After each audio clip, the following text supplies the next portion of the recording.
Hello, welcome to my second vlog. I've had some technical difficulties the past couple of days, which is why I haven't made another video. However, I want to make this one a quick short story of about the time I almost died. What? It was this last year, 2014, it was August 29th. I went in to clock into work at the pharmacy at Costco in Oregon. And once I clocked in, I felt this, sorry, I'm getting ahead of myself. So I clock in, and a lady comes up and gives me her prescription. She's telling me her life story, basically, when she's giving me this prescription, and all of a sudden, the worst pain ever hits my lower back. And I passed a kidney stone January 2nd, our wedding night, back in 2010, and there's no other pain like it. And so when that pain hit me, I knew it was a kidney stone, and I just thought, oh no, just keep smiling, keep nodding.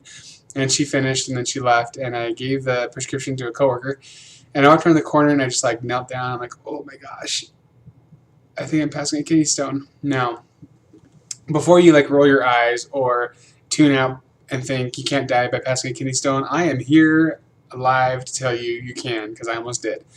And I'll tell you the story. So I start, being in incredible pain, and they told me, just go home. And I thought, no, I can do. Oh, yeah, I better go home. And so the people we were staying with over the summer, he came and gave me a ride back home, and they had to go to Portland later that day once his wife got off of work. And when she got off of work, she came and she's like, "Is there anything I can do?" And I'm like, "No, I just have to let it pass." And I just kept drinking water. The problem is every time I would drink about two Gatorade bottles full of water, I would just throw it up, just the pain and just everything. It was just excruciating pain. Now, I started passing at about 10:30. Well, about 2:30 rolls around, and my wife, who works at another pharmacy, called Costco to get a price quote. And I hadn't told her anything just because I didn't want her to worry.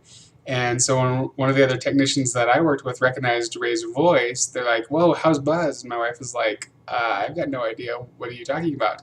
And so, yeah, so Ray calls me, and of course I was like in the worst pain ever. So she came home, and after another hour or so, I decided, you know what, these things, sometimes kidney stones grow like these spurs on them that just like lock themselves in your urethra, and they just can't be passed. And so I thought, what if that's one of them? What if I'm going to die not being able to pass a stupid kidney stone because I can't keep anything down? Every time I drink water, I just throw it back up.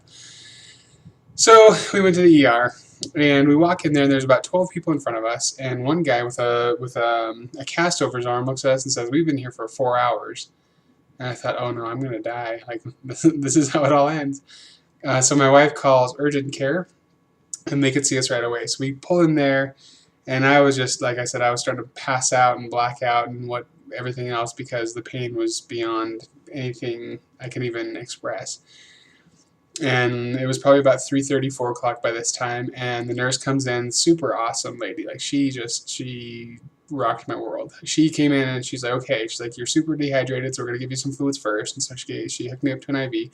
And she also said they were going to give me a shot of Dilaudid, or an IV of Dilaudid, and that my head would feel kind of fuzzy once it started working. And sure enough, I'm like, "Yeah, give it to me. Like, let's take it." And so she gives it to me, and I just kind of just black out, I guess, or pass out, whatever. Well, they thought I just went to sleep, and she leaves, comes back. I actually went into shock, and so I wasn't breathing. She looked at me, and my face was like bright pale with blue lips, and she's like smacking my face. She's like, "Buzz, you need to wake up." And I wasn't responding, so she's like, "Doctor, get in here." And so the doctor comes in and did the same thing, and I didn't wake up. And so that doctor's like, "Okay, we need a crash cart." And this whole time my wife is sitting there going like, "Oh my gosh, like, is he going to die?" So they bring in this crash cart. They're getting ready to, prep the defibrillator, and they hook up an oxygen tank to me and just crank it on full blast. And luckily that was enough to bring me back. So they didn't actually have to use the crash cart. But they did put the oxygen meter on me, and my levels were below 40, which, if you know anything about oxygen, your levels are supposed to be, I think, between 95 and 100. And yeah, so below 40 is pretty dang scary. And so I come to, and of course the nurse was like, "You scared me, and I see a lot of stuff every day."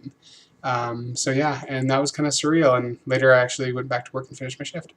But it was really scary, just because I could have died. Like, I mean, because granted I was so dehydrated and in so much pain and went into shock.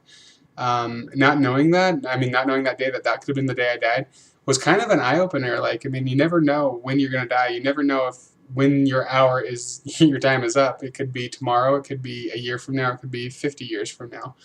So, like I said, that's my little story today, my little I almost died story. So the message is just to go out there, just to right now, take a second and text or call or Facebook or whatever a loved one and just tell them how much they mean to you, because you never know what breath is going to be your last. So go out there and make someone feel good by letting them know how much you love them. So go out there and be the gold. All right, thanks for tuning in, and we'll see you for the next video. Thanks.